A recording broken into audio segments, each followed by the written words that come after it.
Good evening. It has come upon us. This is the box out. I'm Kahlil Thomas, and as always, Jason Cortner. 4 years. Welcome. We on that come up. How you feel tonight? I feel great. It's a new era. We have a new president. So it's only fitting that we issue in the new era of the box out on the heels of the inauguration and the return of Kyrie Irving. For those of you new to the show, this is the box out. This is a podcast that we've been doing for 4 years. And listen, Wes and Justin, the originators of Just Hoop Talk, they're West Coast. All right. Me and Jason, we're going to bring some East Coast flavor to the Just Hoop Talk family, the network. So let's just jump right into it, let people know what we're about. And we're going to start with Kyrie Irving. And before we talk about the game last night, I think we should really talk about his return. And I want to talk about the press conference that he just looked like he did not want to be there. He did not look like he wanted to be there. What were your thoughts, Jay, on the press conference that Kyrie had when he returned to the team? He looked like somebody who didn't want to be there. I was thinking about Marshawn Lynch. I was thinking about maybe he should have saged the place before he did the interview, or just maybe, he should have made a statement before the interview because he seemed so lackluster. He didn't want to be there. He didn't want to get fined. Could have said that too, but he has a communication problem. I feel like not only did he not spend enough time at Duke, but clearly he does not have anyone to communicate for him, let alone communicate for himself. So I think that's going to be a problem as the season goes along, and the Nets really have to monitor that. And now I challenge Steve Kerr to address that and, check him on that. Yeah, I feel like it's one of those things where you said it, he did not want to be there, and we understand that, and we get that. But at the same time, you're there, right? The sitting there, but like, use this, and it was the whole press conference, you like this, and I'm like, that's a bad look. We get it. You don't want to talk to media. We understand that. But at the same breath, pretend. It's okay to pretend like you want to be there. And here's my issue, and tell me if I'm wrong or not. Okay. Kyrie Irving does a lot of good for his community, for a lot of people. During the telecast last night, and yes, they went through some of the things that he did, that he's done, especially this last year during the pandemic. And it's so difficult for me to look at that and be like, okay, you know what, Kyrie, I'll give him a pass, but then look at what he does sometimes. And it's not easy to kind of separate the two. You know what I mean? Tell me if I'm wrong on that, because I feel like you act childish, but then you do these good things. I'm like in this catch-22 with Kyrie Irving right now. I hate to compare Kyrie to this person, but he kind of reminds me of OJ, minus the trauma. Yeah, we started. Okay. Go ahead, roll with it. We started early with the hot takes. He reminds me of OJ when OJ was fun-loving. He was Mr. NBC. Like, people forget that OJ was Michael Strahan before Michael Strahan. And I feel like he does do a lot of good things. He bought the George Floyd family a crib. He does a lot of stuff in the community. But that doesn't give him a pass for not being an asshole. So that's the problem I have with him. Just because you do good doesn't mean he gives you a pass to do bad. This ain't wrestling. You got to stay. You ain't the Big Show. You can't be heel 1 minute and the face. Can't be flipping back and forth. Yeah, so you got to, he's a habitual flipper. What he has to do is, all right, we understand when he does his stuff off the field. But on the field, I need you to show up. You and me, we can't, be like, okay, we're going to help families in the community. We're going to feed the homeless.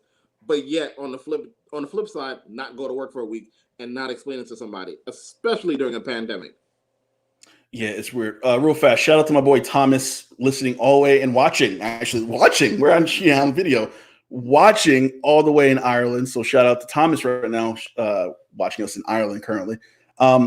We have to talk about the return last night. So we finally got our big three. We finally got the championship team that Brooklyn's hoping to have. And listen, I have the numbers right here. Kevin Durant, 38 points. James Harden, triple-double, second one. 21 points, 12 assists, 10 rebounds. Kyrie, 37 points. But they lost. And they lost by 12 in double overtime to Cleveland, no less. So if it was the Clippers, if it was Golden State, I could understand that. They lost to Cleveland. Minus What are LeBron your thoughts? Minus LeBron James and Kyrie Irving. No Kevin Love, right? What were your thoughts about that game last night? You know, we've been saying it from the beginning when this trade happened. They're not going to play defense. They're going to score a lot of points. When you got those three combined for 96 points and your bench only needs to give you 10, you'd think you would win that game. But, you know, D'Antoni's offense, Nash's new offense, these guys don't want to play defense. And Kyrie got abused by Saxton yesterday. That was, whoo. Yeah. That was, well, I have it written down here too. The Nets defense allowed 51% shooting from the field and 50% from three. If you're going to win a championship, you better play defense. The D'Antoni thing, and you and I always went back and forth about this because you were big on Houston for years, the duration of our podcast. And my biggest thing was, can he play defense? Can he play defense? Can he play defense? If this is what we're going to see, that's going to be a problem. Oh, it is. Scoring points are great, but if you can't stop it, I watched Colin Sexton when he played at Alabama play at Barclays Center. Mm-hmm. When his team had 4 players on the court, it was 5-on-4, and Colin Sexton almost won the game himself. And that's college. You're not supposed to do that in the pros. And he did the exact same thing he did to, I think it was like VCU or someone, Minnesota, University of Minnesota. He did that too. He did the same thing he did to the University of Minnesota to the Brooklyn Nets. That says a lot about your team. I'm sorry. Well, that's going to be one of those challenges. You know, they got to step up. And my biggest fear for the Nets is KD eventually playing the 5. And that's going to be problematic. Now he's going to get in foul trouble. Now that's going to be lessening the scoring load. And Kyrie, why is Kyrie taking the most shots? Why did he take the most shots on his first day back? Like, dude, we already told you, you're Alfred. You're the butler in this situation. You don't need to be out here jacking up shots. Well, here's the thing. And you saw Harden in that first half. I think he had like 2 points in the first half. Harden just deflected and said, just take it. I got it. I'll pass you the ball. It was weird to see Harden have 2 points at halftime. And literally, he put all of his effort into like, I'll sacrifice tonight. But eventually, that was going to wear off. That's the question. You know what the Nets' problem is going to be? And you kind of see it from that one game. Harden's not the guy that's supposed to defer. It's supposed to be Kyrie, and he's not going to defer. He already feels like it's his team. He's the one who kind of got everybody here. And that's going to be a problem that I'm assuming they're going to have to check him on that. And I don't know who's headstrong enough to do that. I mean, it's not going to be Steve Nash. I feel like you say it has to be Kevin Durant. Kevin Durant has to be that guy that cracks that whip and go, not today. Yeah. And if it's him, great. If not, like you said, I don't see who would do it. Would DeAndre Jordan be that person? Nope. Well, that's the other thing, too. Jarrett Allen, his first game with Cleveland was last night against the Nets. And Jarrett Allen, I think the fourth quarter and both overtimes, he was out rebounding DeAndre Jordan. Like, he literally showed Brooklyn, you gave me up for him. This is what you gave up. You gave, okay, cool. And he dominated DeAndre Jordan rebounding. It was funny to watch that. And that being his first game in Cleveland was even more hilarious.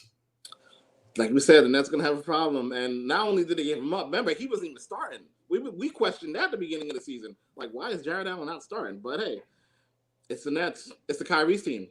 It's the Kyrie. Yeah, and it's Kyrie and the Nets. That's what it's called.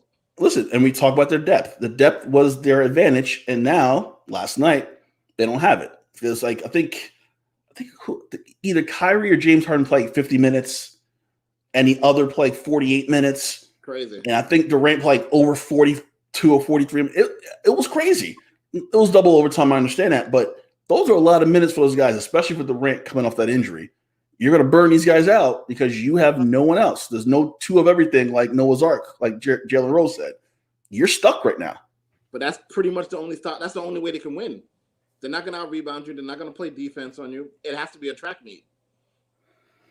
It's going to be interesting this season now. I was going on Nick Jersey today. This is our first show on video, but I thought better against it about 10 minutes out. So, like, yeah, I ain't doing that. I got a surprise for you for the next show. It wasn't ready yet, but it'll be ready for the next show. Oh, boy. Here we go. If you haven't noticed, we are both Knicks fans, and we are long-suffering, and we are miserable when we talk about the Knicks. So we're going to talk about the Knicks right now. They did win on Monday, on Martin Luther King Day, but, and this big but here, they played really hard.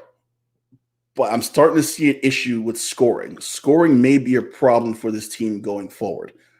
Do you see this as a long-term problem, or do you think this is something that they could possibly fix down the line?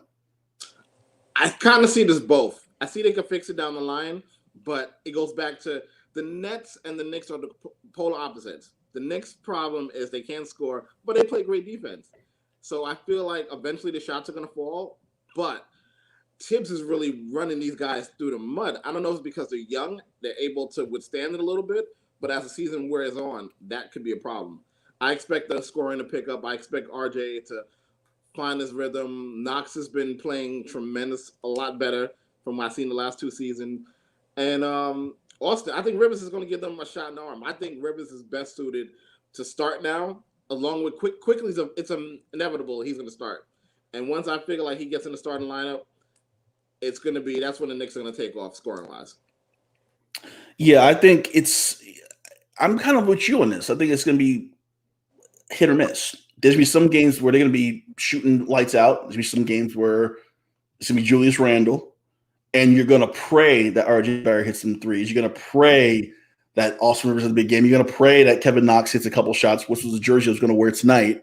Kevin Knox, which I'm glad I didn't in hindsight. It's going to be this team, and going into the season, our expectations were, I think yours was higher than mine. You were very bullish on they're going to get more. The over under 23s, didn't go above that. And look what we're mid-January and they're already at 7. So you're telling me they can't get 23 by March? That's feasible. It is. Because I feel like those close games that they lost last year, they'll win this year. Exactly. And that's what they were missing. I feel like if they can win those close games this year, they're good. They'll hit way past 23. My issue is, and you said it, and you hear all these old heads like my dad, the young boys, they play some minutes. At some point, and we talk about this every week, and I keep harping on it, Thibodeau has a history of running players into the ground. He does. If you start doing this now, and we're about a month in, guys playing 30 minutes, 35 minutes, 40 minutes a game, they're going to wear it down. So is this an example of maybe they're afraid of their depth, or is this Tibbs being Tibbs saying we're just going to go balls to the wall and just you're going to place a ball? I think they're afraid of their depth. I think they don't realize all the gems that they have at the bottom of the bench that they could definitely start giving minutes to. And I think that's something that Tibbs is going to – he's going to have to expand that bench. He's going to have to come off that 8-man, 9-man rotation and see what you got.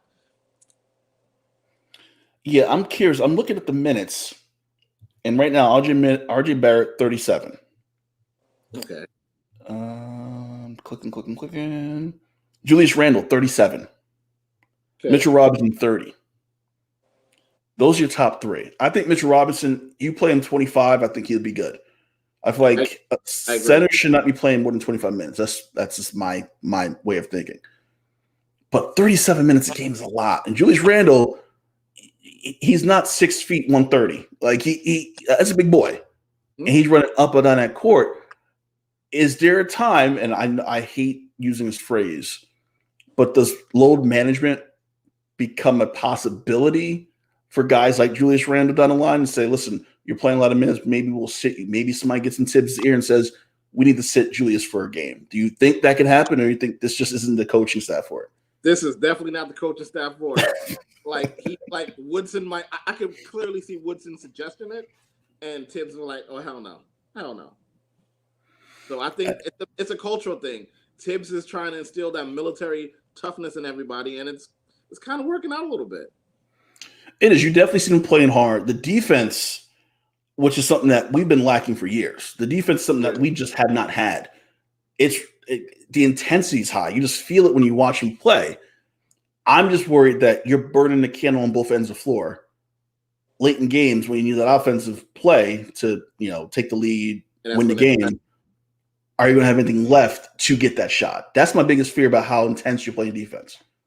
Yeah, I agree. And if it works, you look at, I'm trying to think of a team like Arkansas back in the 90s, University of Arkansas, when they played that 40 minutes of hell, right? There were some offensive sets where they looked gassed. Kentucky when they did it full court. Boston when Patino went to Boston. Same thing. It just doesn't work that way. So I just have an issue with running these guys so many minutes, playing this tough defense. It could affect your offense at the end of the day. Yeah, but Tibbs, he's the ultimate sacrifice. He does not care. He wants everybody to balls to the wall. Yeah, until they fall out. Shout out to Collecting on a Budget, who's listening. He put a comment, and you may comment if you watch. Just put a comment. Let us know you're listening. Watching. I keep saying listening. Watching and listening. Actually, watching and listening. Collecting on a Budget. Shout out to you. I want to move on for a second too, because there's not a lot to talk about locally. I think we got the Kyrie stuff out the way. I'm kind of tired out with Kyrie right now. Really? But I feel like every week is just like, all right, well, he's kind of aloof. He does good things, but he acts a little dickish. It's like it's the same thing. Okay, go ahead. Mm-hmm. If Kyrie and KD, let's say they had went to the Knicks, do you think Dolan would have said something and overstepped his boundaries? Because I think he would have. I feel like possibly. I definitely feel like it's a possibility because he does overstep his bounds. I feel like he does get kind of comfortable and like kind of gets out there. I feel like he would know who he has. And I feel like he would know better to do that. Okay. But I'm praying that's the case. I'm not sure about that because I feel like in a case like that, you will leave it to the GM. I don't think Dolan will get involved in like that. And the other part to that question, I got another part for the question. Now, we also had the Clippers imploded on the offseason after they lost, where everybody and their mama was blaming somebody. Do you think if the Nets don't make it to the finals, because I really believe that if they lose to the finals, there's no worry about, you lost to LeBron. But if they don't make it to the finals, kind of like the Clippers, do you feel like Kyrie's already the built-in scapegoat? Because Harden, before Kyrie came in, Harden seemed like he's ready to, hand the reins to Durant, make his job a lot easier. And then we saw Kyrie in one game, and I feel like you shouldn't, that first appearance, you shouldn't judge it off the first appearance, but we know the track record with Kyrie. I think before the whole Kyrie thing, because I think it was set, I think it was either going to be Brooklyn or Philly for Harden. Mm-hmm. If Brooklyn got Harden, I feel like he becomes a scapegoat now. He's a scapegoat now. If this all didn't happen, if he was vocal about it, if he was real about what was going on, probably not. But I think he becomes the scapegoat and becomes the person that everyone blames. Before, probably not. Even if he came out and said, listen, I feel a certain way about what happened at the Capitol. There's a lot on my mind. My sister's got a birthday, even though he shouldn't have been there. If he was just real about it, I feel like it wouldn't have been a big deal. But I think because he wasn't real about it, he becomes the instantaneous scapegoat to this whole team. So if they don't win a championship, I'm saying championship, I feel like they went all in for a championship now. If they don't win a championship, he's the one to blame, and only him. And that's the shitty part of this. I feel bad about that. But they went all in. Someone's got to be a scapegoat. Ain't gonna be KD. Ain't gonna be Harden. It's gotta be KD. It's gotta be Kyrie because he's scapegoat everywhere he goes. Damn, tough to be Kyrie. Listen, you live long enough. You're a hero, and you live long enough to become the villain. But he was probably a hero for 1 minute in Cleveland. Yeah, I mean, when he hit the shot, he was a Cleveland icon, and then a year later, he was like, "Okay, we're done with you now." But it's gonna be interesting to see. One thing that came to mind, I was watching SportsCenter last night, and one guy whose name I hear occasionally is Nikola Jokic from Denver. Okay. He's averaging a triple-double right now. Now, I bring him up. I don't hear his name a lot besides like Bill Simmons, who brings him up, I think, once a podcast, essentially. I do feel like he's one of the most underrated players in the league. Is there a player in the league that you think is like, you know what? No one talks about him when they should talk about him. Is there a player like that in your head around the league that's like a Jokic who should get more press but doesn't? Oddly enough, I think it's Dame Lillard. I think if Dame was If he was anywhere else, he would be on the same level as Steph Curry. If he was in Eastern Conference, he'd easily be the best point guard in the East. And I feel like because he's in Portland and they're so all the way up there, and the Lakers and the Clippers dominate the headlines, he gets no shine. But I want to say between Dame Dollars, let's see who else I could think of real quick. Bradley Beal, who I've been campaigning like, hey, that's who the Nets should try to get. I feel like if he was on another team, he'd be equivalent to Reggie Miller. He has that same Reggie Miller attitude, that same mentality, like, shoot first, ask questions later. And I guess my third person would probably be it'll be Sabonis. I feel like because he's on Indiana, he's not getting the shine or the respect that he deserves. So the theme I mentioned, the theme I see with yours is it's based on where they play and based on market. Absolutely. So Portland and Dame gets some press. Like I played 2K21. He's in 2K21, so he gets some press. But I think you're right. I think everyone knows how good he is, but no one really knows how good he is. If that makes sense. Not only that, but like Jalen Rose said something the other day, and I totally co-sign it. What makes the Nets situation unique going forward is Eastern Standard Time. Out there in the West, we only get in the Lakers and Clippers. Like, let's be real about it. Like you said, we barely get Denver games, and if we do, it's 9:30 our time. So by the time that wraps up, most people are in bed or whatever the situation is. And because of that, you really don't see those games. Like I can't remember the last time I saw a Pacer game, let alone a Blazer game in the bubble. Other than bubble action, because the bubble was on an Eastern time period the whole way through, we saw a lot of Denver, we saw a lot of Portland, we saw a lot of Miami.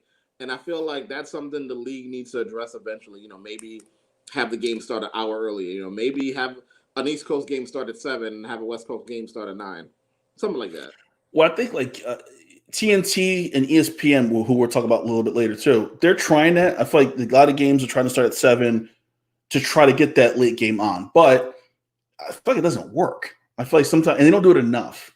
I feel like you see it every so often. It was like, okay, it's a 7 o'clock start in New York, and it's gonna be like a 9:30 start in Denver or Utah.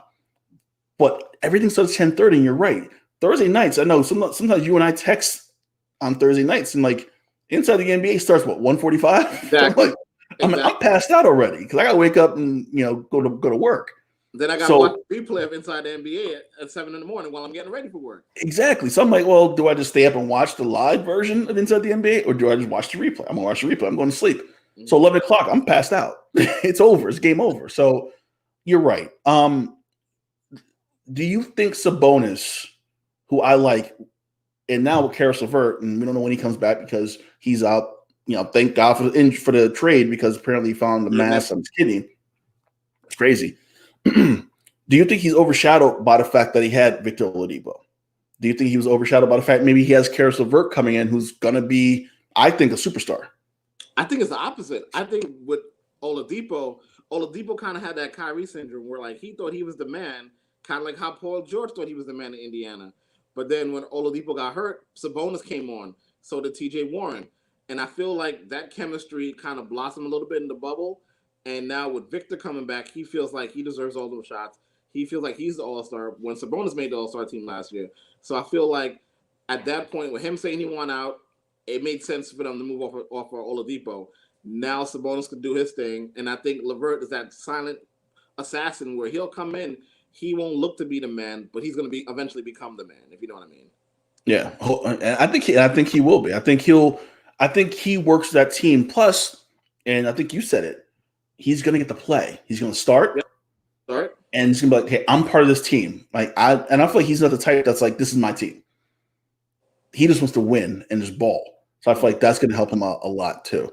The other point I want to make, and we talked about TNT, there was a lot of talk last year about how the NBA might be affected by the Black Lives Matter movement and the kneeling and fans going, I ain't watching this no more.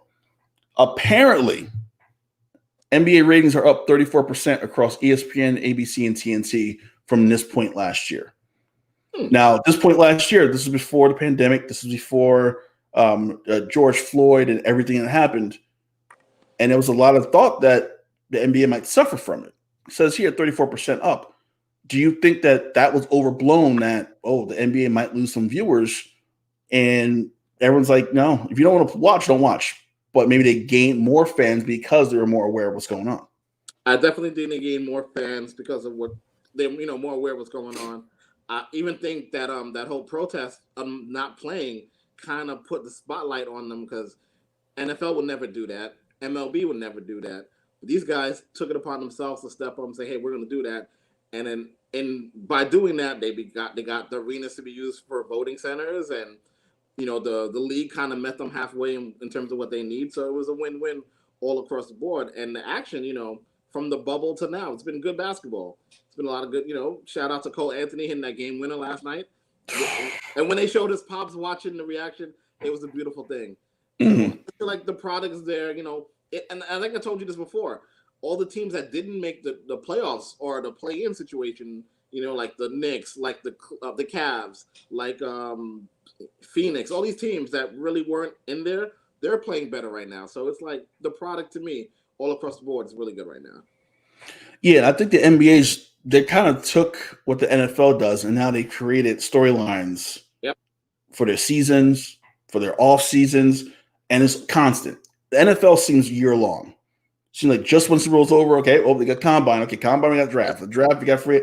It's constant. I feel like the NBA saw what the NFL was doing and said, we like that. Let's do that. So now that's going to get that awareness up that honestly basketball, and I always hear stories about how basketball was on tape delay back in like the 80s and it was never live.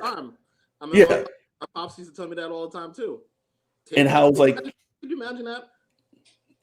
I watch like college games on first of all, and there's a bigger point to this I'll mention later, but ESPNU would show Saturday college football.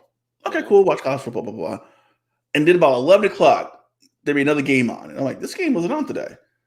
And it's like, this game's on tape delay. I'm like, okay, cool. Who playing? And like Bethune-Cookman. I'm like, why did Black College play in tape delay? Like, what? You couldn't get this live? Like, why are you 12 hours late with this game? Like, that's an awareness issue. The NBA kind of saw that in the 80s and brought the awareness up. Thanks to Magic, thanks to Larry Bird, thanks to Michael Jordan. I think now the awareness is coming from their social activism, which is actually a really good thing. And it's a beautiful thing right now because people see that they're serious about it. And not just the players, but the league itself. And I think that is what's helping, especially with, Silver kind of botching the COVID thing, which we'll talk about too. Yeah. I think the social activism part of it is really helping the league more than a lot of people thought it would. Well, not only just that, too. I feel like it's also going to trickle down to the WNBA because of everything they've done. They were right there, step for step with the NBA. So I'm curious to see how their ratings are going to do this summer.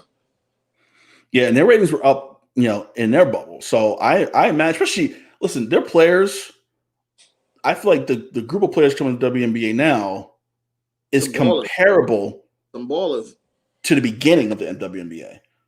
Yeah. With like Witherspoon and Swoops, Cynthia Cooper, Lisa Leslie. I think you have players now in the WNBA that are very comparable and now are speaking out about what's going on and got a new CBA and things are looking up for them. So I think the awareness, like you said, is going to trickle down from NBA to WNBA, hopefully.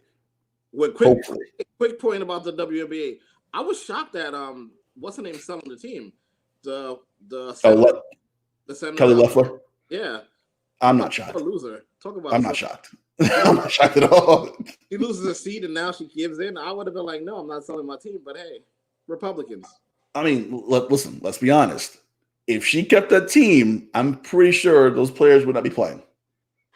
They're probably like, you know what? Nah, I ain't worth it. I'm going home. I'll go play in Slovenia instead and just write it out there. Good point. That's what would happen. So we talked about the COVID situation in NBA. More games were canceled, more games postponed, whatever we're going to say. Adam Silver, for a lot of the goodwill he got, for a lot he's done, going back to Donald Sterling, going back to how he handled last summer, he's kind of botching this whole situation right now. This whole thing's blowing up. We said this last week in our podcast. I will ask you again after a week of just more postponements, more positive tests. Is it time for the NBA to maybe say, you know what? Let's let's stop things where they are and come back to it later. We're almost there. We're almost at that point. I You're like, we're close, but we're not there yet. We're not there yet. We got to check back in mid-February. By Valentine's weekend, we'll reassess. But I think you stick to the original plan. You don't have a real plan for the second half of the season yet. And like I said before, I really wish they would have kept kind of like what hockey's doing. Hockey's doing it so brilliantly. Have the divisions play each other, so that way we can determine how we're going to go about the second half of the season. Because like right now, the Lakers and the Bucks have no business playing right now. It should be West playing West, East playing East. Keep the travel down to only within a certain coast instead of having people all over the place. That's where I think the problem is. They could have did a bubble in terms of having like an Eastern Conference, maybe have like 2 city bubbles per conference, things like that. But now it's like you have to ride out the first half of the season, then maybe take a couple weeks to assess and see where everybody is in terms of vaccine, because now they're talking about vaccine, and I feel like they might skip the line and get the vaccine. I feel like that's going to happen before we get a stoppage. Yeah, I'm just of the mind where like tonight, the Knicks are on the West Coast. They're playing Golden State tonight at 10 o'clock. Why? What's the point? West, East, East. Keep the travel to a minimum, right? Mm-hmm. More guys local, more guys gonna stay home, more guys ain't gonna want to go out, more guys gonna stay in the hotel. I feel like you're bringing on problems by all this travel and switching hotels. And listen, there's some nice Marriotts out there, but there's some sketchy ones as well. I don't know if they're doing a deep cleaning like they should be doing. Absolutely not. Like I'm not down in Marriott. My bad. I know we're on YouTube now. I'm just saying. The travels was the problem. We talked about hockey last week. Hockey's like, listen, we're keeping it strictly geographical. You are not moving from this part of the country where you're going to play. The Canadian teams are in Canada. They're not even moving because, one, the Canadian government ain't let nobody in or out. Shout out to them. But two, they're like, keep it simple. Just travel between Canada cities. Hey, West Coast, okay, Kings, Phoenix Coyotes, you guys play each other. Rangers, Islanders, you guys are going to play 9 times this year, so you guys are going to kill each other. Keep it that way. The Nets and Knicks should be playing like 14 times this year. Exactly. And that'd be fine. And that'd be okay with a lot of fans. So I think Adam Silver kind of misjudged all of this. And now this is chickens coming home to roost, I think this is what's happening right now. You're going to keep having these positive tests. You're going to keep having guys come up into contact tracing. Not like, you guys can't hug at the game. It's like, well, we just sweat on each other for an hour and a half. Like, Now we can't dap up at the game. So, like, come on now. I feel like it's getting a little crazy now. You know what it's going to take for a real work stoppage? The Lakers, Clippers, Nets, Bucks. One of those teams has to go down for the count, kind of like how the Washington Wizards are right now, where they're scraping along plays just to play a game. That's what's going to make it work stoppage. It has to be a marquee team and a marquee player. And that stinks. That it has to be. It can't be like Memphis Grizzly 12th man gets COVID because they're like, okay, we can get somebody from G League come up right now. Exactly. Speaking of right now, it is 46-41. Milwaukee on top of the Lakers. They're in the second quarter play. Later on tonight, you got New Orleans against Utah, and then like you mentioned, the Knicks are in Golden State to play the Warriors, who at 8-6 might be the best 8-6 team I've seen in a long time. The way they play last night was like, okay, Steph is just hitting threes. He's lobbing alley-oops to James Wiseman. I'm like, maybe Kelly Oubre is having putback dunks. I'm like, maybe the Warriors is sneaky good, and we just don't know it yet. What do you think about them? Not only they're sneaky good, they're well coached. They still have championship pedigree on that team in terms of Draymond and Steph. They know their roles, and they're just trying to get the young guys involved. And every time I see Wiseman, I just think about, like, damn, they had one bad year, and they lucked into Wiseman. The Knicks have had several bad years. And Frank Ntilikina. And we backed into Frank. We backed into Knox. We backed into RJ when we wanted who. And last year, somehow we lost a spot in the draft. So it's amazing how things work out for several teams, but not us. So, by the way, those who are new to the show, we do live draft nights. So you will see our reactions for Knicks draft picks every year. Oh, I got a hot take. Hot take. I don't have the button. I'm still learning how to use our programs. I don't have the button. I think we will not be doing a lottery draft. I think the Knicks will not be in the lottery next year. That is a hot take. I mean, if they're in the lottery, they're gonna be like 14th. So it's like wouldn't be worth it at that point. It won't be in the top 10. Have they normally have they been outside the top 10 since we've been doing the show? Probably not. No. Because was Frank the first pick of our show? Yes, because I was living in Queens, and I was really mad that night. I had a few beers after that show was over. I remember that. It was I'm trying to think of the order. And I was Frank. I might look this up. Frank was definitely our first pick for our first draft night. It wasn't Kevin Knox. Kevin Knox. So it was Frank, Knox, Barrett, Obi? Obi, yeah. So yeah, we have 4 drafts. Okay. So yeah, that's miserable. The first one was real bad. That was I mean, in reality, we should have got Malik Monk. But now that you think about it and you redraft it, Malik Monk should be nowhere near the first round. Funny how that works. Yeah, so we kind of dodged a bullet with the Malik Monk trade. I want to talk about there was something else I want to talk about now. I can't remember what it was. I'll come back to it. I want to talk college for a second because we don't talk college, and there's a lot going on in college right now. And I want to start with this, and I want to get your thoughts about one and dones. All right. There was an interesting conversation on, I think, the Paul Feinbaum channel, the show, about how Kentucky is struggling, which is great to me because I hate John Calipari. Shout out John Calipari. Can't stand you. And how the one and dones is kind of like, this is the end game. Kentucky's struggling. Duke is struggling. Now, mind you, Duke didn't play games for a minute. They're struggling. A lot of these teams that kind of brought into the one and done rule, you're starting to see the effects of it. Guys aren't staying as long. They're not staying. It's one and done. They're not staying. They're leaving. It's constant revolving door of players coming in and out. At some point, this rule is going away. One and done is going to be a thing of the past, and kids are going straight to the NBA from high school. Do you think these teams struggling now is a product of the one and done, or do you think this is just like, okay, this is these teams, it's time to lose now. They've been good for so long, it's their time to struggle? I think it's a lot of factors. I think it's their time to struggle. I think the one and done is kind of like fading out, like you said.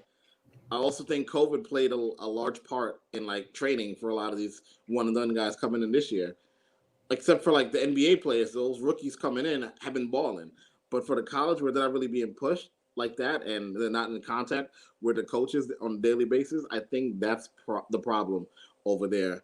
And if there was ever a time to stay with a program more than 1 year, it'll probably be now, especially as, the drafts are being later on, they're delayed. So you could really getting a season and a half with one program before even getting, drafted to the NBA. And then we got to worry about the G League. What's the development with that? So it's a lot of factors is why the product is being diluted a little bit. And to be honest with you, I'm glad that Duke, Kentucky, all these big programs are struggling because I feel like they really milked this one and done for as long as they could. And now we got to get back to that 90s, early 2000s where you got to build up a program. I would love to see a Florida again. I would love to see players play together for 2 seasons and try to win a national championship and grow together.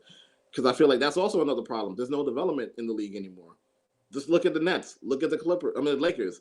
They didn't want to develop those young guys. They let them go as soon as they can to get an all-star player.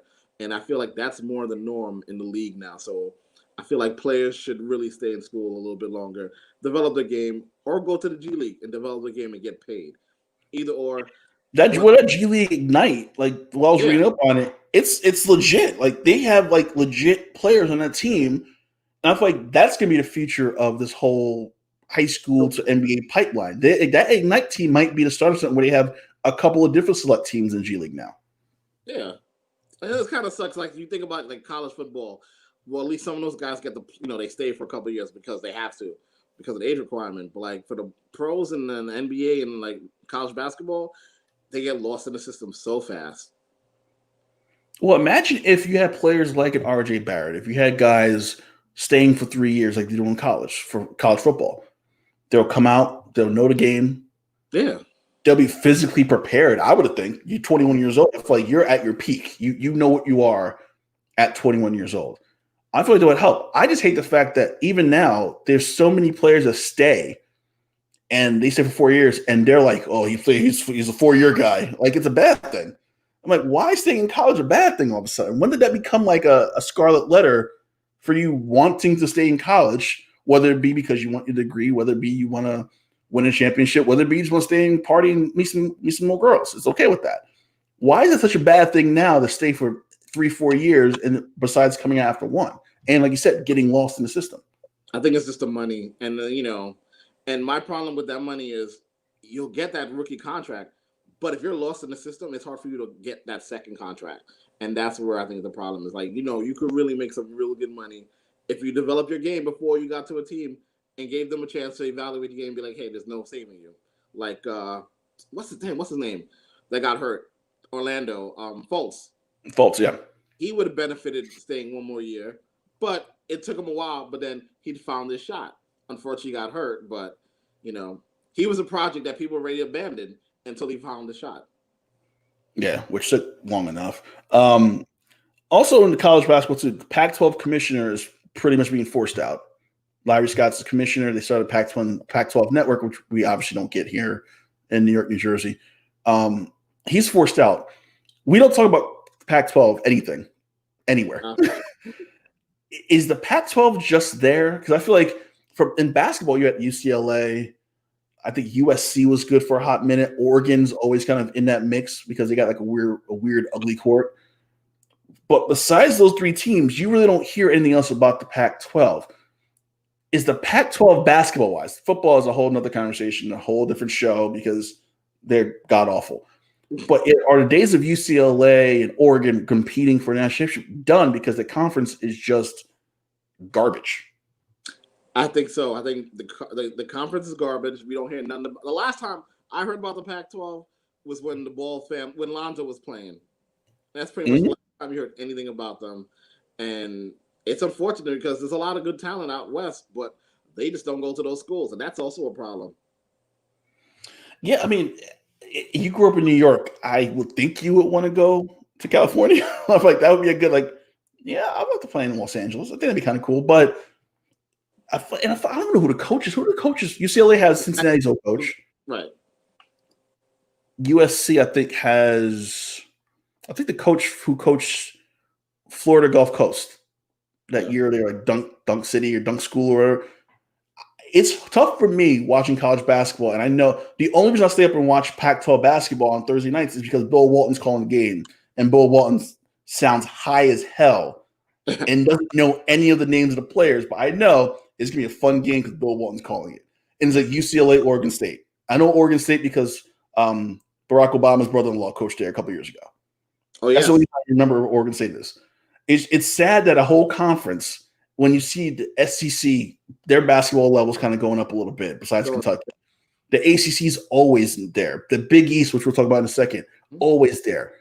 The smaller conference. We hear about the A-10 way more than we hear about the Pac-12. The A-10 played a conference tournament in New York. So they have a footprint. People hear about the A-10. Obi Toppin was a top 10 pick. But no one hears about the Pac-12. It's sad to see that the whole conference is just kind of like forgotten about. So the Pac-12 is pretty much the new Eastern Conference. Yeah. Wow. Yeah, pretty much.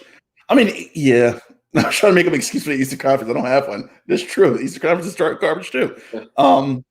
I do want to talk about the Big East too because we haven't talked about the Big East because there really hasn't been much to talk about with the Big East. Yep. Seton Hall starting to make a little run, although they lost to Villanova, a Villanova team who didn't play for like 2 weeks. Whole other conversation. St. John's had a big win the other night. I think they beat Connecticut. I think they beat UConn. Is the Big East still as strong as we say it is every year, or is this the year where we're like, okay, well, the Big East might take a back seat to insert conference here? At first, I would say it might be the year they take a back seat. However, I feel like in that bubble tournament, I feel like the Big East is going to make some noise. I feel like I feel like, they'll play better out there. And I just think it's just there hasn't been enough games. There hasn't been enough film on, to watch. So you really couldn't tell. But I feel like once we get to tournament time, Big East, A10, ACC, of course, they'll pick it up. Some teams will pick it up. That sense of urgency will be there again. All right. So are you still on this kick that they're going to make it through the rest of the season? The college basketball as a whole. Now, make it through the season in terms of like, we're going to have a stoppage, but we're going to still play the tournament. I can see that. The tournaments happen. There's no way there's not going to be no tournament for 2 years. That's not happening. No way. No chance. I'm more, the tournament happened, but they will more of we're going to stop where we are right now and go straight to the tournament. Will that happen? That will happen. I can see that happening. Okay. Okay. Now we're talking. I definitely see that happening. I feel like, you know what? Everyone stop. Wherever you are. We'll keep the standing. We'll have like a selection show based on what you have, and we'll go. There'll be a lot of drinking at that selection show because I don't know where anybody like logically ranks right now. Like I feel like the rankings are all out of whack. I couldn't tell you who's the best team in the country. I mean, I think Gonzaga can make that claim. They actually played, and credit to Mark Few, they actually played a really good schedule this year. Like he went out and got games when a couple years ago nobody wanted to play Gonzaga because they were scared of him. Shout out to Mark Few. I think Gonzaga has a legit claim to be the best team in the country right now. Question: how come the Pac-10 never threw a boatload of money to get Gonzaga in that conference?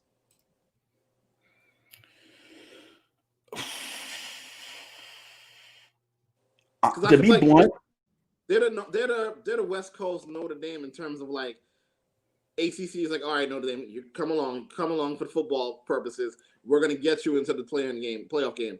That's the only reason they were in the playoff game because they're in ACC now. So they had to, align themselves with ACC.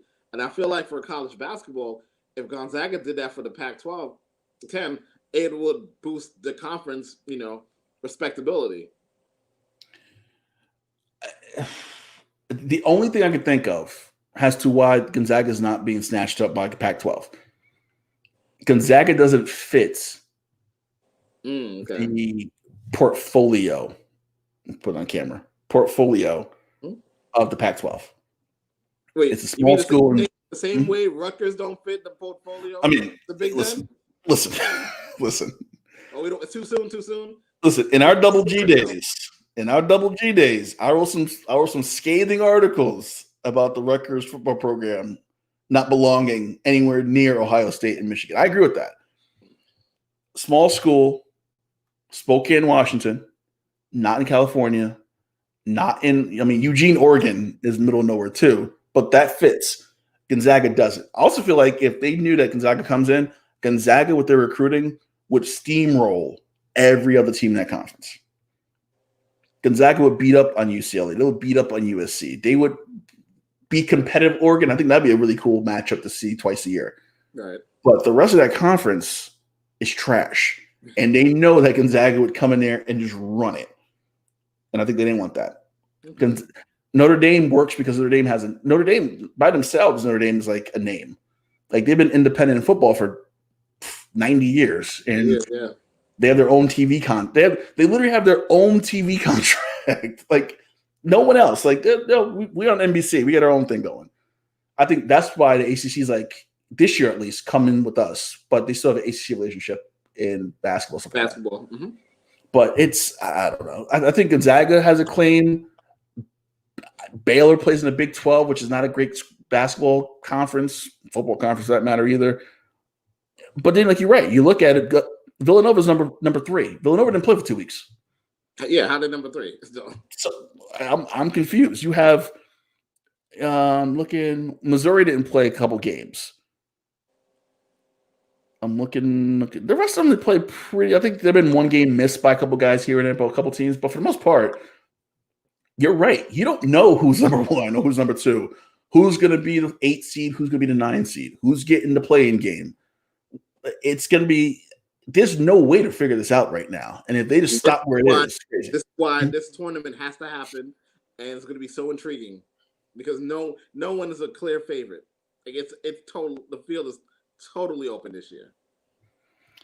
It's going to be interesting. Speaking of interesting, I want to talk about this because there's a really cool, interesting article on ESPN about the succession plans at schools like Duke, North Carolina, and Syracuse. I don't think there is one. I think the one coach that was going to replace Boeheim actually left and went to Washington, another Pac-12 school. Is it up to these schools to kind of start figuring things out now, or do you think they got a little bit more extra time to figure this out? I think they got a little bit more extra time because I don't see any of these guys leaving anytime soon. Only one is Boeheim, and I'm surprised. I'm surprised Syracuse hasn't figured that out. Or have that situated out already ahead of time. Yeah, especially they had like the whole Bernie Few situation, assistant coach, and you would think they were okay. Listen, Jim, we got to have someone in line. I think they had the guy waiting, and Boeheim said, "Oh well, I'll be here about 3 more years," and Boeheim totally lied and reneged that I'm not leaving. And the guy's like, "Then I'm going," and he ended up going to Washington. Succession plans are tough because you don't want to seem like you're forcing the coach out, right? And these are legendary coaches, so you don't seem like that you're trying to push them out the door. But you almost have to push them out the door because at some point there's got to be a new beginning to something. Coach K can't coach. He's 95 years old. Roy Williams already looks shaky on the sideline. Roy Williams doesn't know what's going on half the time. How long has Coach K been at Duke? Because it's now 2021, and I know he was there back in 1989 or 1990. Well, what was the documentary on HTC Network? It was the class that saved Coach K. Coach K was going to get fired in 86. I think and right. In the class with Johnny Dawkins and Jay Billis actually saved his ass from getting fired. So he's been at 80, 81, 82 maybe? Oh, that long? Wow. Yeah. Because he was there, he left. I think he was coaching with Bob Knight. He was assistant for Bob Knight at Army. Then came to Duke, early 80s. And Duke wasn't Duke. Duke was Duke is what, Rutgers was a couple years ago. Mm-hmm. And then that Johnny Dawkins class in 84, 85, 86 kind of pushed them to the point where, okay, let's see what we got. And then that's when, Thomas Hill, Grant Hill, Christian Laettner, Bobby Hurley, that's when that class came in and it was all hell broke loose after that. So it's I don't know. Seeing Kentucky lose is great. I'm enjoying every second of this. I'm excited when I see Kentucky on TV because I just watch. Because I figure you get enough of Kentucky on the Knicks, but everybody in the Knicks is from Kentucky, so there you go. Well, there was a very interesting YouTube video. I was working late one night a couple weeks ago, and there was a video we talk about coaches, and this kind of segues to our last topic because I watched this about Rick Pitino going to Boston and how Rick Pitino was such a bad because he was coach and president, and he was so bad in Boston where he drafted Ron Mercer when he could have drafted, who was the guy? Tracy McGrady. Oh, boy. So they started with that. This video on YouTube started with that, and it was just this downward spiral of just mess. And Pitino was a good coach when he was at Knicks. He was, and then went to college, went to Kentucky, left Kentucky to be, and this is where I don't like the president coach thing because you're playing the two masters with that coach, with that job. Went to Boston, blew everything up, pretty much admitted his last year, Larry Bird ain't walking through that door. Robert Parrish ain't walking through that door. And one of the you're admitting sports history. You're admitting, hey, we suck. It's okay. Kevin McHale's not here, so we're stuck. Which got me thinking about John Calipari with the Nets. And we'll stop the show here because I was talking to my wife today, and there's a really cool thing about the Devils playing in this big blizzard, and 334 people showed up to Meadowlands. And we're talking about the Meadowlands, and I was like, yeah, Kobe could have played there. And my wife was like, what? I'm like, yeah, Kobe could have played for the Nets. So I kind of had to explain that story to her. Mm-hmm. And I'm going to ask you this question to end our first video podcast. Kobe threatened to play in Italy if he got drafted by the Nets. And this boggled my mind because I think on the Just Hoop Talk podcast that we were on a couple of days ago, they mentioned the name Kerry Kittles. Kerry Kittles was drafted instead. Yep, I remember that. Kobe threatened to play in Italy. To this day, I have serious reservation about that threat. Now I ask you, Jason Cordner, do you think Kobe would have really acted on that and left the country to go play in Italy instead of playing for the New Jersey Nets? Absolutely not. First of all, that made no sense to me why he would say that. But then after, I believe it had something to do with the whole sneaker contract, where it was a lobby from Nike at the time. They wanted him in LA, and Jerry West wanted Kobe over there. So somehow they finessed it. But for him to be from Philly, to play in the Meadowlands, which is not that far away from, Loyola, Maryland, it doesn't make sense to me that he would threaten. And that was a good Nets team. Like, I feel like, I hate to say it, I feel like Kobe would have became Kobe a lot sooner had he played for that Nets team. Yeah, my wife was like, he wouldn't have went. He would have played for the Nets. I'm like, yeah, I think he punked out John Calipari, which is another reason why I hate him, because if Kobe plays here, and listen, things happen, you never know. Will he become Kobe? Don't know. I think so. But would that team still be in New Jersey right now and not instead where you at right now in Brooklyn? Definitely. So in my head, we talk about this all the time. The Nets don't need to be in Brooklyn. They don't, and it was just one of those situations where like they should have partnered up with the Devils and made the Prudential Center an NBA friendly arena. Like I didn't understand them coming to Brooklyn, even though that was in the works from like literally after 9/11. I was hearing rumblings about somebody wants to buy the Nets only to bring them to Brooklyn for a real estate play. It's working. Yeah. It's working out in terms of like being relevant in terms of the Knicks, but it would have happened in Jersey too, because I want to say the Nets had 3 great runs. The run in the early 90s where Kenny Anderson, Derek Coleman, that was a fun team. And they actually played the Knicks in the playoffs. So that was a real rivalry. And then that second Nets team where it was Kerry Kittles, Keith Van Horn, and then when they got Jason Kidd, and they kind of ran the early 2000s, they ran, Jersey and New York in terms of like, relevancy. And then now, so I feel like the Nets have got it right more often than the Knicks. So I definitely think it would have been better if they were better equipped in Jersey. Yeah, I think. Listen, I blame Calipari. This falls on him, because I feel like I would have been like, okay, you want to play Italy? Cool. The pick, and let's put Kobe Bryant, and then calls bluff. Like, now what? What do you want to do? See what happens. Mm-hmm. You want to go play Italy? Good. We still own your rights anyway. So even if you come back here, we still got you. So try us. That bothered me, because I thought about it some more today. I was talking to my wife about it, and that just angered me again, because I'm like, Calipari screwed us again. How does this keep happening every single time? And he was a bad GM too. Like the Marbury trade, I still didn't get, because they gave up way too much of stuff on Marbury. It didn't work for the offense that he ran.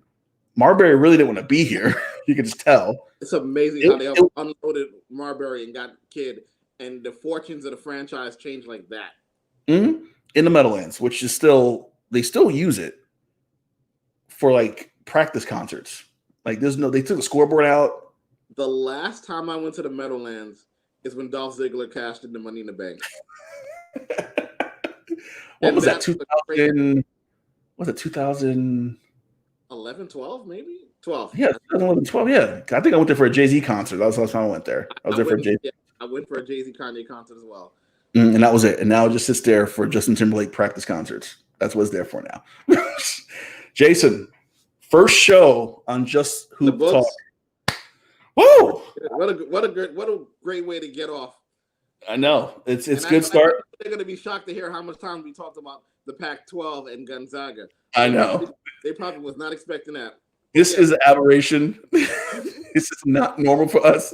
It just came up because this is topical for now. This ain't going to happen. Trust me. There's more Net and Nick talk coming next week, because Kyrie's probably going to do something stupid coming up anyway. But every Thursday night, 8 p.m., we're going to be live here on Just Hoop Talk on YouTube. Check us out. Check out our Twitter at the Box Out Pod. We'll be there. We throw some things up every so often. But every Thursday night, 8 p.m., check us out here on YouTube on Just Hoop Talk. Thank you so much for watching, listening. Those of you who listen to podcasts, thank you.